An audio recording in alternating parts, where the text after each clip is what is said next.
है ना।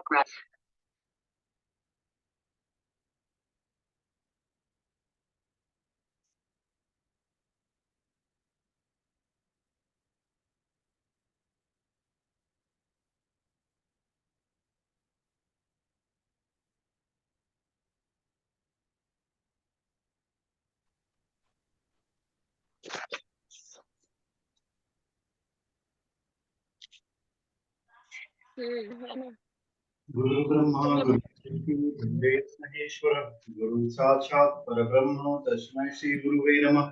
अखंड मंडलाकारं व्याप्तं येन चराचरं तत्पदं दर्शितं।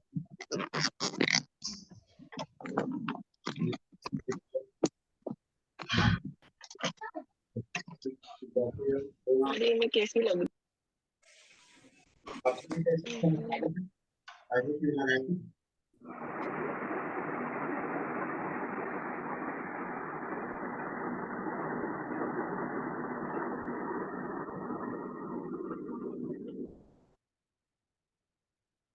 आप लोगों ने वीडियो को ऑन करिए। जय माता जी गुरु जी। जय माता दी, जय माता दी। क्या हो गया? कुछ नहीं। आपको जय माता जी कह रहे हैं। अच्छा चल रहा गुरु है। जी आपका रुद्राक्ष मिल गया मुझे, मैंने पहन लिया है। आपको मिल गया? हाँ जी मिल गया। Very nice. पर गुरु जी उसका कुछ पूछना था मुझे। पूछिए। तो जैसे वॉशरूम वॉशरूम जाते हैं तो उतारते हैं ना? नहीं नहीं, गले में धारण किया है ना? कहाँ धारण किया? गले में धारण किया है। उतारते नहीं है। कोई इशू नहीं ना? सोते समय तो नहीं उतारना है उसको? इसको नहीं उतारना है। ठीक है सर। वो आपको परेशान नहीं करेगा। जी जी। जीवन में आगे बढ़ने का रास्ता जो है इसमें अभी और रूपा जी। वो गायत्री पाठ हम कर रहे हैं, पर अभी 3 माला तो नहीं हो पा रहा, 1 माला हो जा रहा है पर डे मॉर्निंग में। कोई बात नहीं, हो जाएगा। धीरे धीरे प्रयास करने से ही मनुष्य सफल। पर संडे को मैं 3 से 4 माला कर लेता हूँ, छुट्टी रहती है तो कर लेता हूँ। हाँ जी, हाँ जी, कर लिया करिए। गुरुजी मुझे एक प्रॉब्लम है। किसको प्रॉब्लम है? सर हमें बहुत मतलब एक प्रॉब्लम था, हम फोन कर रहे थे, आपका फोन नहीं लग रहा था। विष्णु जी, पूरे जगत की जिम्मेदारी भगवान ने आप ही को दी है और आप कह रहे हो प्रॉब्लम है। जगत के पालनहार आप ही हैं। पूरी दुनिया का देखभाल करना है आपको। कहाँ से प्रॉब्लम आ गई आपको? मैं बार बार एग्जाम की तैयारी कर रहा हूँ, मेरा बार बार रिजल्ट रुक जाता है। इस बार भी मेरा रिजल्ट रुक गया। अच्छा, कौन सा एग्जाम देते हैं? हम बीपीएससी का एग्जाम देते हैं। देखो, ये जितने कॉम्पिटिटिव एग्जाम होते हैं ना, ये बड़ी तन्मयता से देना चाहिए। अगर इसमें फेल हो जाए तो बहुत खुश होना चाहिए। चलो अच्छा, फेल तो हुए, मतलब एक रिजल्ट निकला। मान लो हाँ पास। बहुत। अगर फेल हो जाओ तो कम से कम खुश हो, चलो अच्छा खुश तो हो गए। या तो पास हो गए या तो फेल हो गए, बीच का कोई रास्ता होता नहीं है। कोई ग्रेजुएशन का यस एग्जाम गुरुजी। 70% की तो 50% आ जाए, इसमें गुरु जी पास वो हो। आपने लॉ वाला भी मुझे बताया नहीं कि लॉ करूं कि नहीं करूं। अभी ये वाली जो सत्र है ना, ये हमको पढ़ाने के लिए मिला है। एक दो प्रश्न कर लेते हैं तो लोग इंटरटेनमेंट हो जाता है, कुछ लोग जाते हैं। और लंबी खींच देंगे तो लोग ना अभी छोड़ करके चले जाएंगे। और बहुत सारे लोग कहेंगे कि देखिए क्या कर रहे हैं। रुपा जी, अपना वीडियो ऑन कर लीजिए। विजय प्रणाम कुशवाहा। गुरुजी। प्रणाम। जीवन का जो सार होता है ज्योतिष का, वो, अब जैसे मेरे पास 50 गुण हैं, पर हम सारे गुणों को यूज करके पैसे नहीं अर्न कर सकते। कहीं ना कहीं हमें एक जगह फोकस करना पड़ेगा। तो वो एक जगह फोकस ज्योतिषी बताता है। ज्योतिषी के पास जाते हैं किस लिए? इसलिए तो जाते हैं कि वी नीड टू नो हमें फोकस कहाँ करना है। और एक समस्या आ जाती है, फोकस के साथ साथ हमें जीवन में सक्सेस चाहिए, सफलता चाहिए। सफलता में देखिए, एक विषय आता है कि हमारे कौन से ग्रह कमजोर हैं, कौन से ग्रह बलवान हैं। और अब अगर आपके पास अपनी जन्म कुंडली न हो तो भी आपके पास अपना जीवन होता है। एक बात हमेशा याद रखना, अब भगवान जो है हर व्यक्ति के अंदर कोई ना कोई ऐसा कैरेक्टरिस्टिक्स डाले रहते हैं जिसके लिए वो विशेष माना जाता है। जैसे हो सकता है कोई किसी को गीत गाना अच्छा आ जाए, किसी की वाणी बहुत अच्छी हो, और किसी का शारीरिक बल अच्छा हो, किसी की मैथमेटिकल कैलकुलेशन अच्छी हो। तो अब ये सारी चीजें अगर अच्छी हो है आपके अंदर, तो कहीं ना कहीं ग्रहों की शक्ति ही आपकी आपकी सहायता कर रही है। ये जो पॉजिटिविटी आती है ना, ये ग्रहों की शक्ति की वजह से आती है। तो ग्रहों की शक्ति आपकी सहायता करेगी, तो इससे होगा क्या? लाइफ में जो आपकी प्रगति होगी वो बहुत तीव्रता से होती है। हमारे पास कंसंट्रेशन ना हो तो हम जीवन में कुछ नहीं कर सकते। कंसंट्रेशन हो जाए तो लाइट को ही एक जगह फोकस करेंगे, वो लेजर बीम बनेगी और बहुत मोटी से मोटी चादर को काट देगी। एकाग्रता बनाना बहुत आवश्यक है। जैसे कुछ चीजें हमें अपने अंदर लेनी पड़ती है, आपको कुछ चीजों का त्याग करना है। किनका किनका त्याग करना है? जो आपके काम की हो उसको पकड़िए, बाकी को छोड़िए। जैसे हम राजा नहीं बन सकते, ये सत्य है। We can not be the king, क्योंकि लोकतंत्र में राजा नहीं होता, प्रधानमंत्री होता है, वो भी 5 साल के। बीच में भी अगर सरकार गिरा दी जाएगी। तो अपनी सोच को आप अपनी प्रतिभा के अनुसार जानिए, खुद का असेसमेंट करिए। तो अब ये खुद के असेसमेंट में सबसे बड़ी समस्या आ जाती है कि लोगों के पास अपना असेसमेंट होता ही नहीं है। We don't have assessment of self, हमें दूसरे की जानकारी है।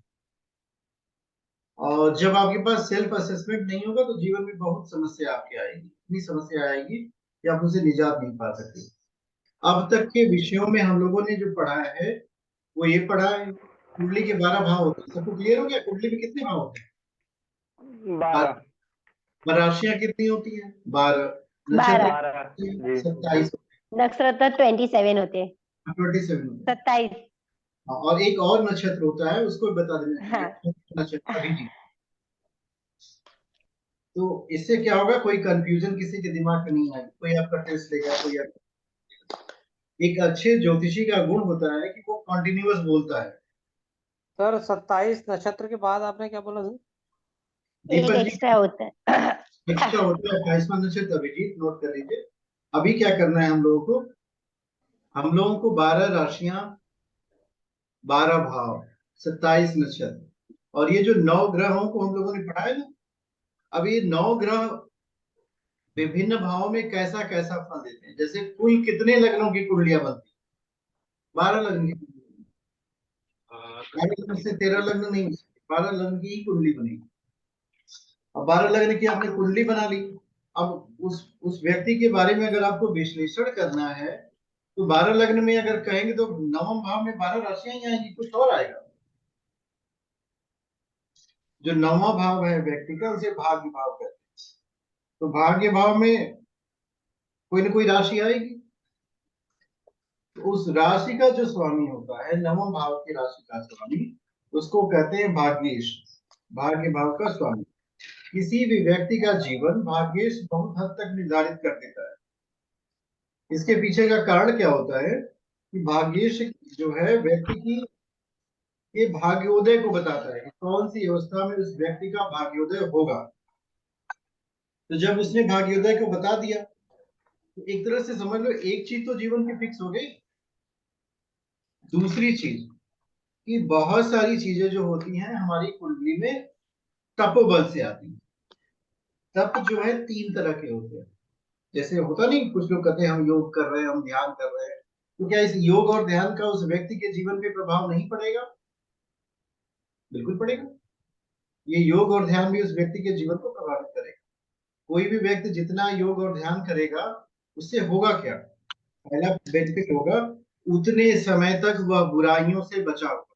ये तो पहला बेनिफिट होता है। अगर हम आपको कह दें कि आज ना आप सुबह 6 से 7 उठ करके एक माला ले लीजिएगा और गायत्री मंत्र 1 घंटा तक जप करिए, तो इसका बेनिफिट आपको क्या मिलेगा? पहले 1 घंटे तक आप दुर्विचारों से बचे, मतलब आपका कनेक्शन संसार से खत्म हो गया। अगर बुराई और अच्छाई को कहा जाए तो संसार बुरा है और अच्छा है ईश्वर, इसके सिवा कुछ भी नहीं है। कोई भी व्यक्ति ये नहीं कहेगा कि संसार बहुत अच्छा। किसी ने कहा तो बताइए। आप अपने खुद अनुभव से देखेंगे, संसार आपको दुख देता है। संसार का मतलब जो आपकी आत्मा से अलग है। अब थोड़ा सा लंबा जाएंगे तो जो आपके शरीर से दूर है वही संसार है। मतलब आपके आपका ये जो संसार है जिसके आप मालिक हैं, इससे जो बाहर है वो आपको दुख देगा, और इसके जो अंदर है वो आपको सुख देगा। ये बहुत छोटी सी परिभाषा होती है, और इसमें अगर आप रुकने का प्रयास करेंगे तो जीवन में आप हमेशा खुशहाल रहेंगे। और इससे बाहर जितना जाएंगे, बाहर कौन कौन लेके जाता है? हमारी आंखें लेके जाती हैं, हमारा कान लेके जाएगा, हमारी नाक लेके जाएगी, हमारी जीवा लेके, ये इंद्रियां कहते हैं। त्वचा का काम स्पर्श, यही आपको बाहर लेके जाता है। ये senses are not the gateway of happiness. इंद्रिया जो है आनंद का द्वार, ये जीवन का सत्य है। जितना आप कम से कम बाहर जाएंगे और जितना ज्यादा से ज्यादा अंदर रहेंगे, उतनी जीवन में आप प्रगति के मार्ग पे आगे बढ़ते हुए चल जाएंगे। जैसे युद्ध और बुद्ध में अंतर यही होता है कि युद्ध बाहर लड़ा जाता है और बुद्ध अंदर लड़ता है। युद्ध दूसरों से करते हैं और बुद्धत्व को प्राप्त करने के लिए स्वयं से युद्ध करना पड़ता है। आपकी आंखों से आपको युद्ध करना है, आपके कान से आपको युद्ध करना है, आपके नाक से युद्ध करना है, आपकी जीवा से युद्ध करना है। तो जब आप इस युद्ध में जीत जाएंगे, तब जाकर के आपके अंदर का आत्म प्रकाश जो है प्रस्फुटित होगा। जो आपके अंदर की चेतना है ना, वो प्रकाश स्वरूप है, ये कल्पना नहीं है, आपको दिखाई देगी, आपको अनुभव होगा, और फिर आपके जीवन में बहुत आनंद आएगा। अभिषेक पांडे जी अपना वीडियो ऑन कर लीजिए, नीरज जी अपना वीडियो ऑन कर लीजिए। मैंने इस बार क्या किया था, बहुत सारे लोगों को ग्रुप में कुछ रुद्राक्ष के फोटो डाले थे, मैंने खुद डेलिबरेटली उनको बनवाया था। कारण क्या था?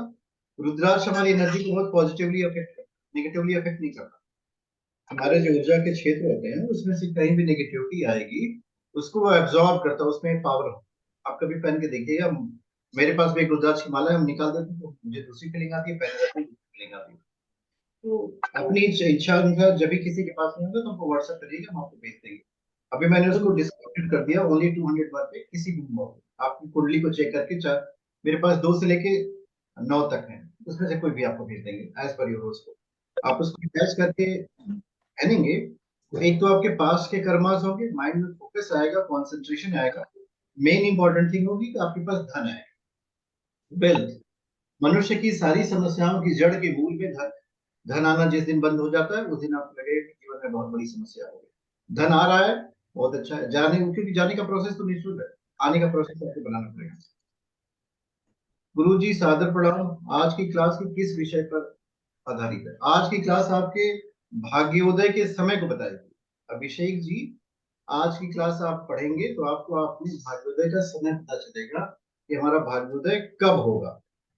क्योंकि किसी भी कुंडली को भाग्योदय जानना बहुत आवश्यक है। अगर आप नहीं जान पाते तो बड़ी समस्या आ जाती है।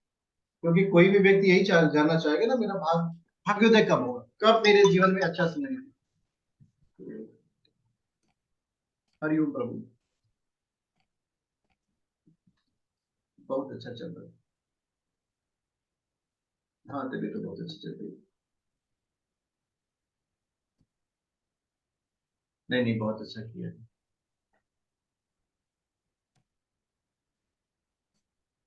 हाँ हाँ, बहुत खतरनाक जीव है संसार में। अरे भाई, जिसको जिसकी अनुभूति होती है उसके बारे में तो वही बता सकता है।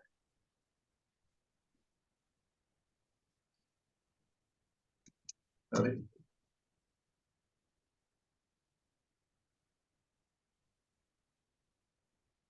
और क्या हो रहा है आपकी लाइफ में?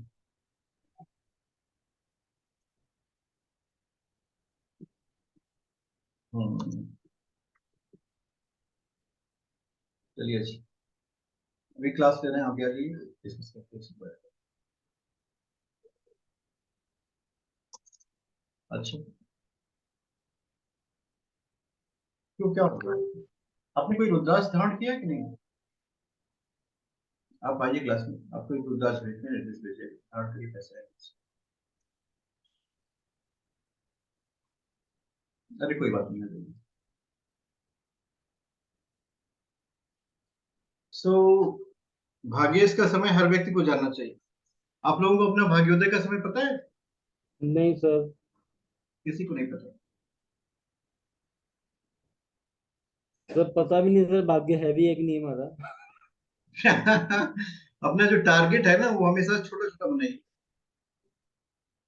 और इस युग का टारगेट जो है, जी, ग्रहों के हाँ जी, ग्रहों के अनुसार ही भाग्योदय होता है ना गुरु जी? हाँ जी, हाँ जी। और मनुष्य का जो तपोबल होता है ना, वो बहुत मायने रखता है। और एक चीज सोच, जैसे बुद्ध का भाग्योदय घर छोड़ने के बाद हुआ। घर छोड़ने के बाद हुआ, जब उन्होंने गृह का त्याग किया। आप इस बात को सोचिए। और यहाँ तो लोगों को माल चाहिए, तब उसको भाग्योदय कहेंगे। उन्होंने गृह त्याग किया, तब उनके जीवन में नया प्रकाश आया। जो नवीन प्रकाश होता है, यही मनुष्य के जीवन का उद्देश्य होता है। आप ऐसे समझो कि ये जो लक्ष्मी जी हैं, जिसको हम लोग धन कहते हैं, ये वर्ण हमेशा नारायण का करती है। इस बात को देखिए, नारद जी गए भगवान के पास। उन्होंने कहा कि मेरा स्वरूप हरि का बना दिया, मुझे आप ही का स्वरूप चाहिए। तो उन्होंने तथास्तु कहा। और हरि का मतलब बंदर भी होता है, मंकी। अब भगवान जो है अपने भक्त के का कल्याण ही करते हैं। तो अब नारद जी तो ब्रह्मचारी रहे, अब उनका कल्याण करना है, तो उनका विवाह ना हो तब तो कल्याण हो। भगवान के मन में तो हमेशा अपने भक्त की कल्याण की कामना रहती है। उन्होंने मांगा, उन्होंने हरि का स्वरूप दे दिया। तो लक्ष्मी जी तो बंदर का वर्ण करेंगे नहीं, लक्ष्मी जी तो हमेशा विष्णु का वर्ण करेंगे। बस यही हमारे जीवन में भी समस्या है। एक तो सात्विकता हम अपनाते नहीं है, और हमें शॉर्टकट चाहिए। एवरीथिंग हमें तुरंत चाहिए, शॉर्टकट में चाहिए। देखो, जीवन में शॉर्टकट नहीं है। कहीं भी सफलता भी प्राप्त करनी हो, उसका भी कोई शॉर्टकट नहीं है। There is no shortcut. आप अपने जीवन में सुख और दुख अपने कर्मों से पाएंगे, अपनी सोच से पाएंगे। थिंकिंग बहुत इंपॉर्टेंट रोल प्ले करती है, उस पर हम लोग ध्यान नहीं देते। न कोई ऐसा स्कूल बना है जिसमें व्यक्ति के चिंतन को बदला जा सके। हमें सिर्फ यही सिखाया जाता है, ये पढ़ लो, ये नौकरी मिल जाएगी, ये पढ़ लो, इतने पैसे मिलेंगे, इतने का। बस इसी में परेशान दिन भर। तो ये सब आवश्यक है, पर सबसे ज्यादा आवश्यक है अपने अंदर स्किल का डेवलपमेंट करिए। अब ये देखिए, यहाँ पे ये ट्रांजिट टुडे मैंने खोल दिया। ट्रांजिट टुडे बिल्कुल मत देखना, लग्न कुंडली। लग्न कुंडली ये है, इसकी भाषा को बदल देते हैं।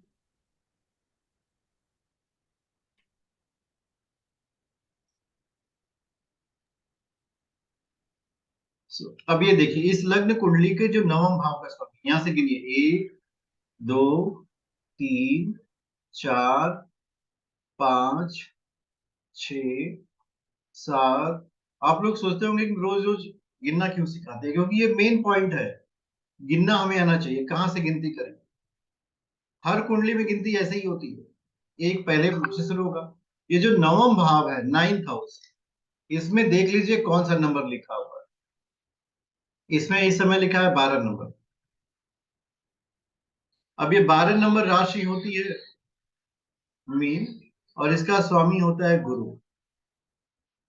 अब इसमें एक समस्या आती है, उसको बहुत अच्छे से समझ लेना चाहिए। जैसे किसी भी कुंडली का अगर सूर्य भाग्येश हुआ, भाग्य भाव का स्वामी, तो उस व्यक्ति का भाग्योदय 22 साल के अंदर।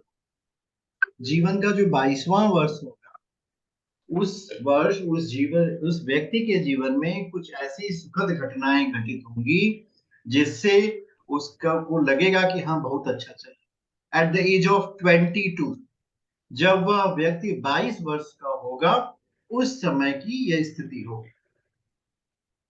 अगर भाग्येश आपका चंद्रमा है, मून, तो चंद्रमा की स्थिति में उस व्यक्ति के जीवन में 24 वर्ष के अंदर ऐसा होता है।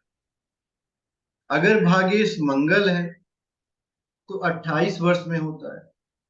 यही भाग्येश अगर बुध हो गया तो 32 वर्ष में होगा। गुरु होगा तो 16 वर्ष में होगा। शुक्र होगा तो 25 वर्ष में होगा। शनि होगा तो 36 वर्ष में होगा। और राहु एवं केतु अगर इनको भाग्य का मालिक बना दिया जाए, तो ये 42वें वर्ष में व्यक्ति का भाग्योदय करते हैं। तो किसी भी कुंडली को खोलेंगे तो आपके पास एक इंफॉर्मेशन बहुत सटीक होगी। अब इसका कुछ ड्रॉबैक बताते हैं, जिसको आप अपने दिमाग में रखिएगा। कभी भी किसी व्यक्ति को जब विश्लेषण करें, तो उस भाग्योदय के ग्रह को जरूर देख लें कि भाई भाग्येश इस कुंडली का गुरु है, तो आखिर वो है कहां। अगर गुरु 6 8 12 में बैठ गया, 6 8 12 में बैठने की कंडीशन मतलब यहां बैठ गया है गुरु, 6 में आ गया, 6 हाउस में, अष्टम में आ गया 12 में, तो कहीं ना कहीं भाग्य में उदय में उसके प्रॉब्लम होगी। मतलब ऐसा नहीं कहेंगे भाग्योदय होगा नहीं, भाग्योदय का समय डिले कर जाएगा, पहले नहीं होगा, ये हमेशा याद रखिएगा। ये जो डेट्स लिखी है इससे पहले भाग्योदय नहीं होगा, इसे कठिनाई से थोड़ा ज्यादा समय लग जाएगा। दूसरी चीज क्या होती है, जो क्रूर ग्रह होते हैं इनकी अगर दृष्टियां आ गई तो भाग्योदय डिले कर जाएगा, डिले होगा, डिनाई नहीं होगा, ये याद रखिएगा। There is no such word denial, मतलब कोई भाग्योदय होगा नहीं, ये नहीं होगा, देर से होगा। तो जब भी कभी किसी जातक की कुंडली का प्रेडिक्शन करते हैं तो इस बात पे कहते हैं कि ऐसी पॉसिबिलिटीज बनी है कि अब मान लीजिए वो जातक 35 साल का हो और उसका भाग्य सूर्य है, तो हम उसे पूछेंगे 22 वर्ष की उम्र में आपके साथ क्या कुछ अच्छा हुआ था, कोई अच्छी घटना घटी थी, वो बताएगा, खुद ही बताएगा, हाँ गुरुजी ऐसा हुआ था। चंद्रमा वाले से पूछेंगे तो 24 साल में बताएगा। अब होता क्या है कि अगर इन ग्रहों की स्थिति अच्छी नहीं होती थोड़ा डिले होगा, 24 में नहीं 26 में होगा, पर होगा जरूर। गुरु की कंडीशन में सबसे जल्दी भाग्य होता है 16 साल की उम्र में, उस व्यक्ति वो व्यक्ति 10वीं कक्षा में पढ़ रहा होगा, अच्छा रिजल्ट आएगा, यही होगा और कुछ नहीं होगा। कॉन्सेंट्रेशन अच्छा बना रहता है। शुक्र में 25 वर्ष, शनि में सबसे डिले होता है। शनि का मतलब वो व्यक्ति अपने जीवन में युद्ध कर रहा है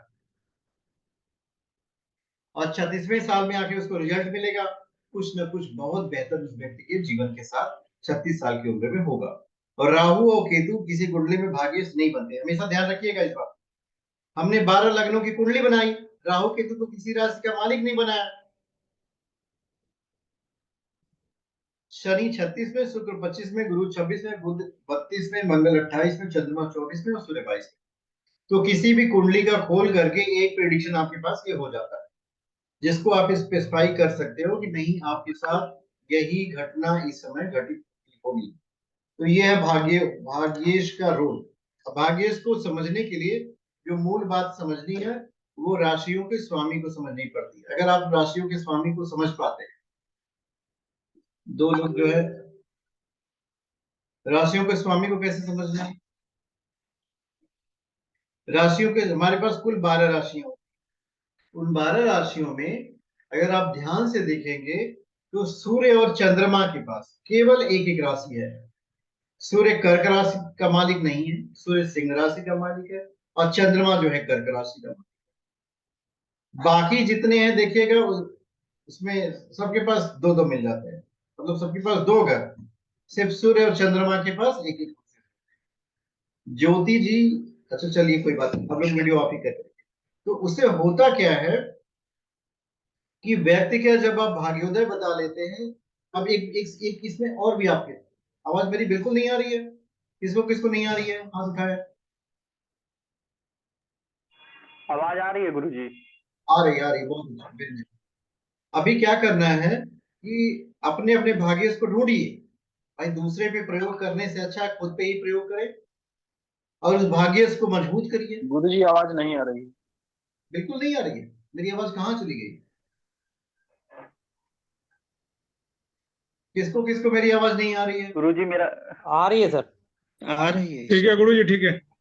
ठीक है, आ रही है तो अपने अपने भाग्य सर। को नौवे ढूंढिए। कुंडली के 9 भाव का जो स्वामी है, कुछ चीजें ना अपने भी सर, करनी चाहिए। 9वें भाव में 11 नंबर लिखा है, शनि कुंभ की राशि है ना सर, शनि। दीपक जी कृपया कुछ देर देर के लिए शांत। आपका चंद्रमा कहाँ है दीपक जी, चेक करिए। 6 में सर, शनि के कन्या साथ। कितने डिग्री का है, सर डिग्री याद नहीं सर। एक बार चेक करिए। ठीक है सर, चेक कर बता। एक बार एक एस्ट्रोलॉजिकल गुरुजी क्लास, ठीक है, उन्होंने 2 दिन कक्षा नहीं ली, ठीक है। और जैसे कि तीसरे दिन एक व्यक्ति ने मैसेज किया तो उन्होंने क्या ऊपर से जवाब दिया, आपका चंद्रमा नीच का जरूर, क्योंकि आपके अंदर सर पेशेंस कम है। एक प्रेडिक्शन छोड़ दिया उस व्यक्ति को। 2 दिन उन्होंने क्लास नहीं ली व्हाट्सएप ग्रुप में। तीसरे दिन किसी ने पूछा गुरुजी क्लास कब होगी, उन्होंने कहा देखिए 200 लोग ग्रुप में जुड़े हुए हैं, किसी ने नहीं पूछा, इसका मतलब आपका चंद्रमा कमजोर है, पेशेंट बिल्कुल नहीं है। रोज सुबह उठ के सर जितने गुरुजी, भी जितने भी चंद्रमा कमजोर के जातक होते हैं उनके अंदर का एक जैसे इट्स नॉट ड्रॉबैक, इसको समझने का प्रयास करिए।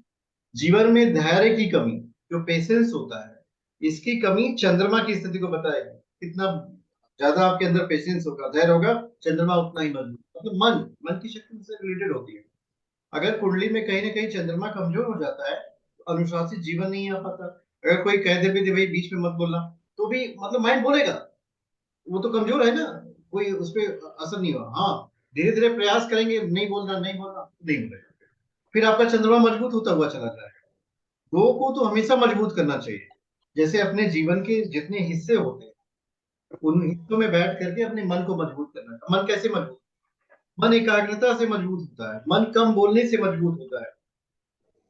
जैसे मौन, ध्यान, ये दोनों अगर आपके पास सध जाए, ध्यान सध जाए, मौन सध जाए और जप करो अपने साथ जाए, तो आप समाधि की तरफ बढ़ जाएंगे।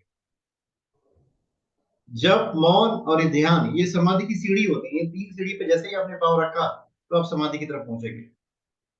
और जब समाधि की तरफ पहुंच जाएंगे तो इनफाइनाइट एनर्जी आपको मिलेगी ना। थोड़ी बहुत ऊर्जा थोड़ी होती है भगवान की, बहुत ऊर्जा होती है। वो आपके भी मन को शांत करेगी और आपके इर्द गिर्द भी जितने लोग होंगे उनका भी मन शांत होगा। चित्त की चंचलता, चित्त की कमजोरी होती है, तो इसको शांत करना चाहिए। हमारा विषय जो था जिस पर फोकस करना था वो कहीं और चला गया। तो आपको देखना है नवम भाव का स्वामी, अपने नवम भाव के स्वामी को चेक करें। सपोज कर लो आपका 9 में शनि होता है, तो ऐसी स्थिति में जातक का जो भाग्योदय होगा 36 वर्ष में। इसके साथ एक और भी घटना घटित होती है, सिर्फ भाग्योदय 36 साल में नहीं होगा। जीवन की जितनी घटनाएं होंगी सब स्लो हो जाएंगी, जातक खुद स्लो हो जाएगा। तो सो गया, आप जगाते रहिए। पर एक प्रॉपर्टी हो जाती है उसके अंदर, मेहनती बहुत हो जाता है। जैसे शनि जो है कर्म का कारक है, मेहनत।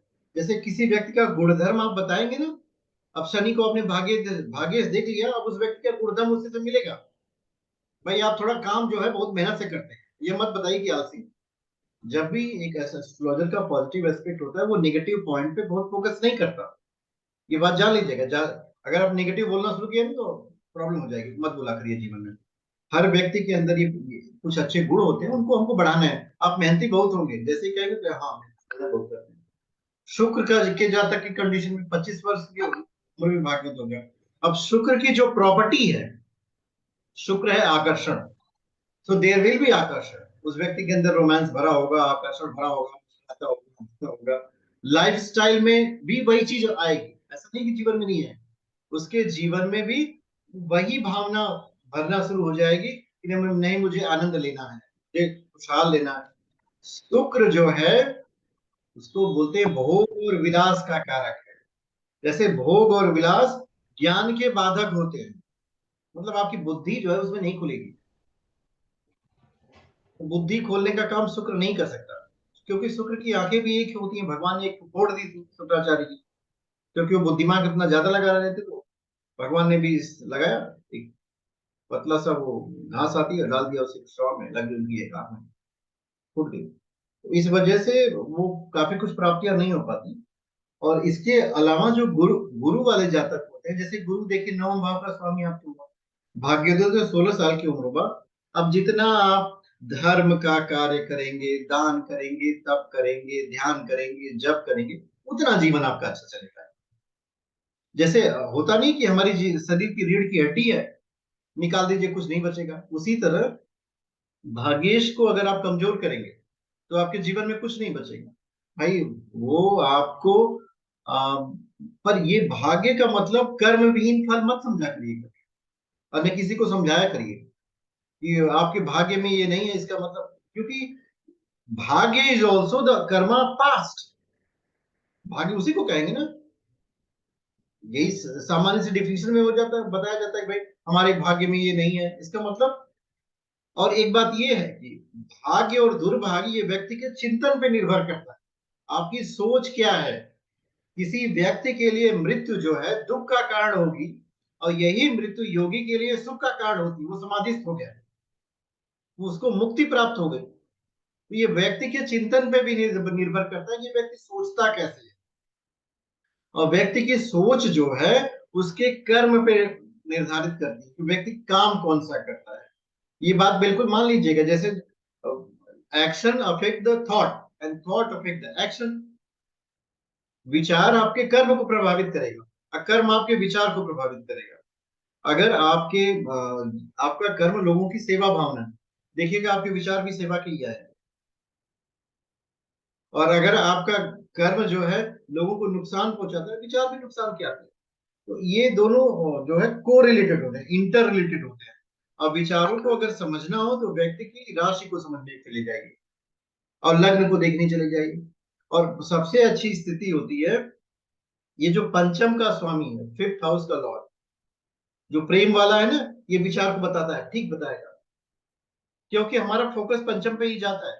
जो प्रेम भाव होता है व्यक्ति के अंदर वो 5th हाउस से आता है। आपको संसार में लाखों करोड़ों व्यक्ति मिलेंगे, लेकिन उनमें से आप लाखों करोड़ों से अपने हृदय की बात नहीं शेयर कर सकते। 10 20 15 20 25 कुछ लोग ऐसे होंगे जिनको आपको लगेगा वो मेरे जैसा है, मुझे उससे बात करनी चाहिए। तो अब ये 5th हाउस का रिलेशन बना कि नहीं बना? तो पंचम हाउस का जो लॉर्ड होगा, पंचम में जो आप राशि देखिए उसका जो ओनर है। एक विषय और भी समझ लीजिए, नहीं तो आप लोगों को दिक्कत आ जाएगी। जैसे जो भी भाव हो उसका जो स्वामी, अब जैसे कौन सा ग्रह कहाँ बैठा है ये बात का विषय है, उसका क्या फल आएगा, ग्रहों की स्थिति। लेकिन अगर उस हाउस को आपको समझना हो, जैसे ये पंचम भाव है, देखिए यहाँ पे इनका पंचम भाव यही है, ये 8 नंबर लिखा हुआ है। 8 नंबर भी वृश्चिक राशि। अब वृश्चिक राशि का स्वामी हो गया मंगल। अब ये मंगल किस कंडीशन में है, ये आपकी पूरी लाइफ की कंडीशन होता है। इसको कौन कौन सा ग्रह देख रहा है, ये किसके साथ बैठा है और किसकी राशि में बैठा है, ये आपकी पूरी लाइफ को बता देगा। जिस व्यक्ति ने 5th हाउस और 9th हाउस को समझ लिया, इसी वजह से पंचम हाउस जो होता है, 5वां भाव, ये बहुत महत्वपूर्ण भाव होता है। आप देखिएगा आपका जीवन कहीं ना कहीं इसके पीछे ही भागता है। एक व्यक्ति वृद्ध हो जाए, वृद्ध का मतलब शरीर से है, मन से तो बूढ़ा होता नहीं है। मन से कहाँ कोई बूढ़ा होता है, मन तो मन ही है। और ये 5th हाउस के पीछे वो पड़ा रहेगा, कहीं से मुझे प्रेम मिल जाता। इसमें मैरिड अनमैरिड का कोई क्वेश्चन नहीं है, पुरुष स्त्री का कोई भाव नहीं है। हर दिमाग के स्क्रू को अगर खोल करके अगर आप पहुंच जाए तो वो पंचम की तरफ जा रहा है, 5th हाउस को सर्च कर रहा है, कहाँ उसके 5th हाउस का एडजस्टमेंट है। और 5th हाउस को सर्च करते करते वो व्यक्ति 12th हाउस में जाता है। ये बहुत ही कोरिलेटेड है। 5th हाउस को आपने देख लिया, अब इसके बाद उस व्यक्ति का 12th हाउस, ये जो 12th हाउस होता है ना, 12वां भाव, ये व्यक्ति का बेडरूम होता है। जितने भी ये 12th हाउस, ये 5वां प्रेम का है। अब 12वां व्यय भाव का भाव है, ये भोग का भाव है, भोग विलास इसी में आता है। तो 5वें से गिनिए, 1 2 3 4 5 6 7 8, 5वां सिस्टम हुआ, देखिए फिजिकल रिलेशनशिप का हो गया ये। तो 5वें की यात्रा 5वें तक न रुक करके वो 12वें में जाना चाहते हैं। 12वां होता है व्यय का, जो 12th हाउस होता है किसी भी कुंडली का, वो व्यय भाव होता है। जैसे 5वें 11वां भाव में आपने पैसे कमाए तो 12वां में खर्च कर देंगे। 5वें में आपने प्रेम किया तो 12th हाउस में जाकर के वो खत्म हो गया। और ये 12th हाउस की यात्रा जेल यात्रा भी कही जाती है। जेल यात्रा छठे में आप रोग ऋण शत्रु आते हैं तो 12वें में आता है। लेकिन पंचम और 12वां और 9वां, इन तीनों को कोरिलेट कर लिया जाए। 5th हाउस का स्वामी कौन है, कहाँ बैठा है, 12वें का स्वामी कौन है, कहाँ बैठा है, और 9वां भाव का स्वामी। तो भाग्य से शुरू करेंगे, प्रेम में जोड़ेंगे, और उसका एक्सपेंडिचर, ये जीवन के रहस्य होता है। जैसे आप सोचिए कि मतलब पूरे जिंदगी की कमाई आदमी भोग विलास में खो देता है और उसको मिलता क्या है, कुछ भी नहीं मिलता। अगर आपको विश्वास नहीं हो मेरी बात पर, क्या किसी पर्टिकुलर मैरिड कपल से कभी कभी पूछ लिया कि आपको जीवन में क्या मिला, कहेंगे कुछ नहीं मिला। वो अपने हस्बैंड को कहेगी वाइफ जो है ये सुनता नहीं है, वाइफ कहेगा हस्बैंड की बोलती रहती है। तो ये कुछ न मिलने का भाव 12वें से आता है। जब आप 5वें में आ जाएंगे प्रेम में तो बड़ी शांति मिलती है। शांति तो जीवन में नीरज जी, रूपा जी, करम छेत्री जी और नवजीत वर्मा जी, आप लोगों ने वीडियो बंद कर दिया, बहुत अच्छा किया आप लोगों ने। जितना जीवन में छिप जाएंगे उतना ही अच्छा है। 12वें भाव में जाने से कोई फायदा नहीं है। पंचम जो है, ये 12वां जो हाउस होता है, ये छिपने का हाउस होता है। इसको एग्जैक्टली देखिएगा कि जितने भी कर्म 12वें के होते हैं, जेल भी छिपना ही है, पब्लिक सोसाइटी में होता नहीं है, हॉस्पिटल भी छिपना ही, छिप गए जाकर। और जो मैरिड कपल का बेडरूम होता है या प्रेमिक, वो भी 12वां ही होता है। अब 12वें में कोई राहु केतु शनि आके बैठ गया तो व्यक्ति पंचम में जाएगा लेकिन 12वें में नहीं जा पाएगा। सेम घर में रह करके दो अलग अलग कमरों में रहते हैं, कुछ दिन बाद कहेंगे गुरुजी 6-7 महीने से ना we are living separate and we are planning for divorce. तो ये परिस्थितियां घटित हो जाती हैं। तो इस तरह अगर आप कुंडली का विश्लेषण किसी व्यक्ति का करेंगे तो बहुत आनंद आपको भी आएगा, उसको सुनने में भी आनंद आएगा। मुझे लग रहा है आज की कक्षा आप लोगों को समझ में आ गई, आगे सबको समझ में आ गया। जी गुरु जी। आ गया, बहुत अच्छा किया। नीरज जी, आपका तो डिवाइस जी। सिलेक्शन हो गया। हाँ सर हो गया। अच्छा एक बात पूछूं, लेकिन अभी नहीं पूछता। वो जो उसमें है वो आपके ब्रदर है ना, क्या नाम उनका? मेरे हाँ नहीं, बिल्कुल, बात करने का तरीका वो आपके, यानी कि सब कुछ शक्ल भी बहुत पूरी पूरी ऐसे मिलती है। क्या नाम उनका? शायद हेमंत नाम है शायद मेरे ख्याल से, जो नहीं जो भाई, मंजी है मेरे brother, वो भी नहीं। कॉन्टिन्यूअस बोल। वो मैं उनसे भी पूछने वाला था, मैंने पूछा नहीं। मैंने कहा, चलो ये तो यार यानी कि इसको ऑपरेटिंग रेंज से क्या पूछने से सही नहीं लगेगा पूछना। मैंने गुरु जी से पूछूंगा, मेरे को लगा शायद आपके ब्रदर हैं वो। नहीं नहीं, मेरे ब्रदर नहीं। बिल्कुल शकल, बात करने का तरीका सेम उसी तरीके से आप बात करते हो, पॉइंट टू पॉइंट इस तरीके से बात करते हैं। 8 साल हो गए स्टोरी में, लेकिन और मेरे को महसूस हुआ था, लेकिन शायद वो नहीं नहीं, एस्ट्रोलॉजी तो अभी पूछने। वो भी बढ़ रहा है, डायमेंशन भी बढ़ रहा है। पहले जितनी भी तेज रही हो, अभी तो नए नए युवा आ रहे हैं। देखिए दीपक जी, दीपक जी कैसे हैं? बढ़िया सर। आपने हैंड रेज कर रखा है, कोई समस्या हो बताइए। सर आपने पूछा था मेरा सिक्स सिक्स वो मून हाँ, मून के कहाँ है? बारे में सर। हाँ, 6th हाउस में सर शनि के साथ बैठा है। 4.3 की डिग्री मून की है और 2.49 की शनि की। देखिए मून के साथ शनि जब आता है तो एक विषय होता है विष योग। जी जी। हाउस में बैठा है आपका, हाँ सर। किस भाव में बैठा है? 8th नंबर के। अब देखिए आपका किसी से रिलेशनशिप बना था कभी? नहीं सर। अष्टम में चंद्रमा शनि और विष योग बनाते हैं। विष योग का बहुत खतरनाक प्रभाव होता है, बहुत बच के रहिएगा, नहीं तो किसी से आपका प्रेम होगा, प्रेम टूट जाएगा, डिप्रेशन में चले जाएंगे। तो नहीं इससे सर, प्रेम प्रेम नहीं सर। इमोशनल तो मैं बहुत, मेरे को लोग कहते हैं बहुत हार्ड है, मेरी वाइफ भी कहती है बहुत हार्ड हो। तो इमोशन इमोशन लगता नहीं तो आपको। आपकी वाइफ को पर इस दिल को वीडियो, नहीं नहीं देख रही, दूर है। कभी कभी हमको भी बोलते हैं, बहुत संभल के बोलना पड़ता है, पता नहीं कौन देख रहा हो सकता है कि वीडियो बंद होने के बाद आपसे पूछा पूछी शुरू हो जाए, बताओ कौन था पर तुम्हारे। सर, सर जो आपने अभी जो प्रोसेस बताया उसके हिसाब से 7 नंबर का 5वें घर में वीनस हो गया। और आपके मेरा 9th हाउस का 11 हो गया तो शनि हो गया। और 2 नंबर का फिर तो वीनस कुछ क्या होगा क्या करना है? सर? अब इसी को बैठ करके 1 घंटा आप सोचिए। ज्योतिष जी में सर। ज्योतिष में अष्टम का काम बहुत है, और आपका चंद्रमा शनि अष्टम में चला गया। शनि अगर अष्टम में जाता है तो व्यक्ति की उम्र लंबी होती है, लेकिन चंद्रमा सर के साथ अष्टम में नहीं, 6th हाउस में है सर।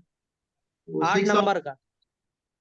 8 नंबर का है जी। आपका 6 हाउस का। देखिए इस तरह की घटनाएं आपके साथ घटित जरूर हुई होंगी, नहीं होंगी तो आने वाले समय में जरूर घटित होगी। इसलिए सुबह सुबह उठ करके ओम नमः शिवाय रोज आधा घंटा जप करिए बिना इधर उधर देखे। सर और मेरा इसके जुपिटर 8th हाउस में है, 10 नंबर का। जुपिटर से मत परेशान हुए। हिना जी, आपका क्या प्रश्न है? देखो सर, मैं क्या बोल रही हूँ, अगर अष्टम भाव में, हम्म, नवम भाव में, आपने बताया ना जैसे भाग्य भाव होता है उसके अंदर वो राशि 8 नंबर की वृश्चिक राशि आती है ना, तो उसका स्वामी मंगल होगा। और करेक्ट। मंगल जो है वो 5वें भाव में बैठा है, और वो भी चंद्रमा के साथ। तो उसका क्या प्रिडिक्शन करें हम? वो वहां पे राशि कौन सी है? कौन से भाव में? जहाँ कर्क पे राशि है। हाँ मंगल मंगल चंद्र के साथ कर्क राशि में बैठा है, पंचम भाव में। अराउंड 28-29 के ही होगा भाग में, तो उसमें परेशान होने का कोई विषय नहीं है। लेकिन आपका चंद्रमा पीड़ित हो गया, मतलब मन पीड़ित हो गया, चंद्रमा में एनर्जी आ गई ना, चंद्रमा जल तत्व होता है, मंगल फायर होता है, तो पानी हमेशा गर्म करता रहेगा तो दिमाग की जरूरत जाएगा। वो तो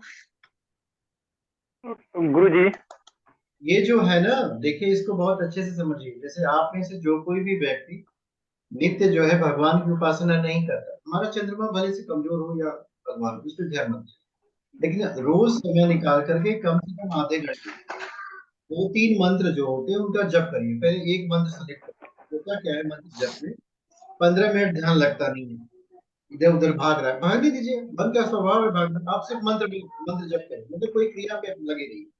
क्रिया योग का सिद्धांत ये कहता है कि कोई क्रिया आप करते रहेंगे तो एकाग्रता अपने आप आ जाएगी। कोई भी क्रिया आपको आप करो तो एकाग्रता अपने आप आएगी, और जिस काम को आप करेंगे उसी में आप पारंगत होंगे। तो कम से कम 15 मिनट 20 मिनट देखिए, एक ऑब्जेक्टिव बताते हैं।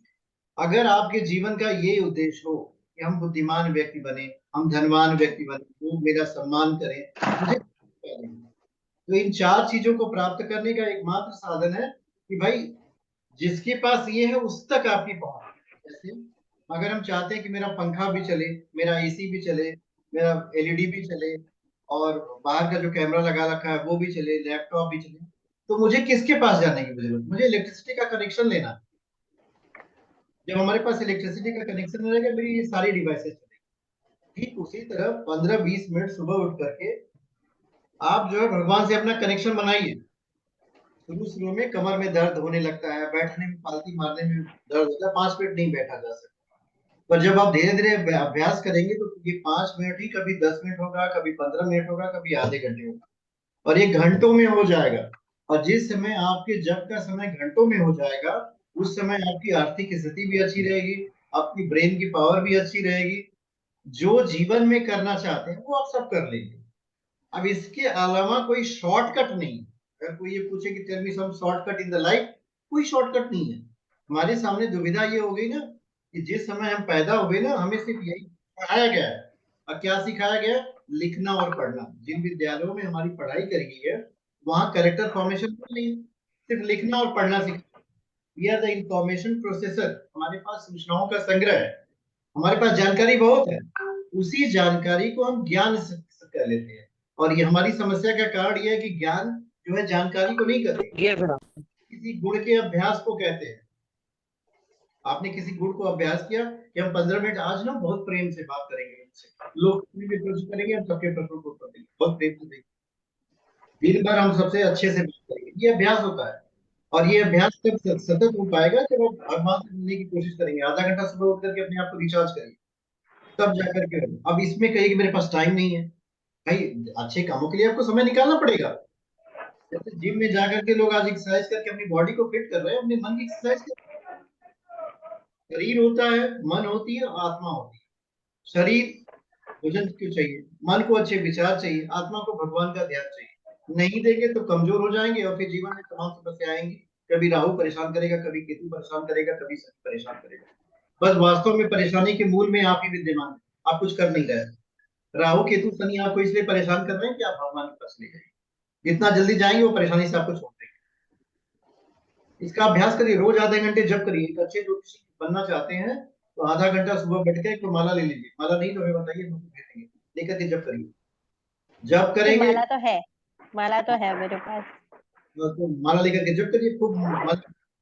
माला भी कई प्रकार की होती है, तुलसी की माला होती है, हल्दी की माला होती है, रुद्राक्ष की माला होती है। रुद्राक्ष की है मेरे पास। जिनको धन की प्राप्ति करनी है, लक्ष्मी जी का भक्ति की माला से जप करें। आपके पास नहीं है तो हमारे पास है, हम भेज देंगे आपको। जिनको चाहिए कि थोड़ी हमारी मानसिक हाँ जी सर एक क्वेश्चन था मेरा कि कहाँ से? हम विष्णु बोल रहे हैं सर। अरे तो विष्णु जी, मैंने आपको कक्षा के प्रारंभ में कहा था आप जगत की माला नहा रहे हैं, आपके पास समस्या हो ही नहीं चाहिए। सुबह सुबह बैठ करके इसी का अभ्यास करिए, मैं पूरे विश्व का पालन, कोई समस्या मैं नहीं पर है। डे करता हूँ सर, 1 घंटा मैं सूर्य को जल देता हूँ, गायत्री मंत्र करता हूँ, हनुमान चालीसा का पाठ करता हूँ। बिल्कुल करिए, बहुत और क्योंकि सर मुझे मेरा हाइपोथैलेमस बहुत अच्छा है, मैं खुश रहता हूँ हमेशा, सब लोग को इसी से जलते हैं। खुश रहा करिए, खूब खुशहाल रहिए। क्या प्रश्न है आपका? प्रश्न ये है कि मेरा भाग भाव में मंगल है, 1 नंबर की राशि है, मेष है, तो इसका मतलब मेरा भाग्योदय 28 वर्ष की अवस्था में होगी। अभी क्या उम्र हुई आपकी? अभी मेरी उम्र ये 26 चल रही है। आपको 2 साल और wait करना है। हेलो। तो आज की कक्षा हम लोग यही समाप्त करते हैं। कोई आपके पास समस्या हो, परेशानी हो, दुविधा हो, आशंका हो, दुखी हो, निराश हो अपने जीवन से, तो बिल्कुल हमको व्हाट्सएप करिएगा। आपके जीवन में आशा की किरण। गुरुजी एक बात थी। हाँ बताइए। लास्ट का 2 क्लास में अटेंड नहीं कर पाया हेल्थ इश्यू के कारण से। बिल्कुल उसका घबराइए। रिकॉर्डिंग आप एकदम निश्चिंत रहिएगा। अच्छा ठीक है गुरुजी। समझ में आ रहा है कि नहीं आ रहा? हाँ जी, जिसको जिसको समझ में आ रहा है कि नहीं आ रहा? समझ में आ सर रहा है। गुरुजी आ रहा है, आ रहा है, समझ में समझ आ में रहा आ रहा है। तो चैट करिए 2 मिनट, 1 बस मिनट। केपी वाली क्लास में मिस हो गई थी मेरी। एकदम घबराइए मत, लंबी गहरी सांस लीजिए, ओम का उच्चारण करिए। ओम।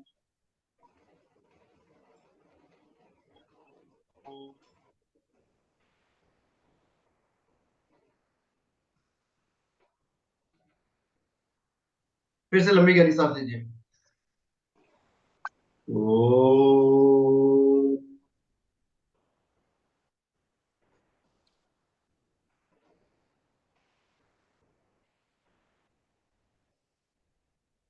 फिर से एक बार लीजिए लंबी गहरी सांस।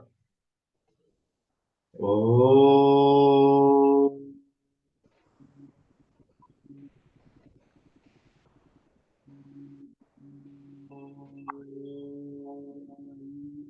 भावना करिए कि हमारे रोम रोम में परमात्मा हो, पूरे विश्व में शांति हो। आज की कक्षा यहीं समाप्त। ओम शांति। ओम शांति। आप लोग एक एक करके लेफ्ट करो, अदरवाइज हम पहले लेफ्ट करेंगे, आप लोग बन जाओ।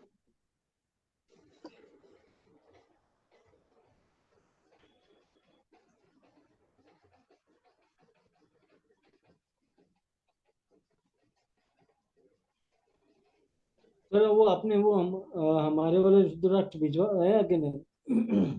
पहुंचा कि नहीं आपके पास? नहीं मेरे पास तो नहीं पहुंचा।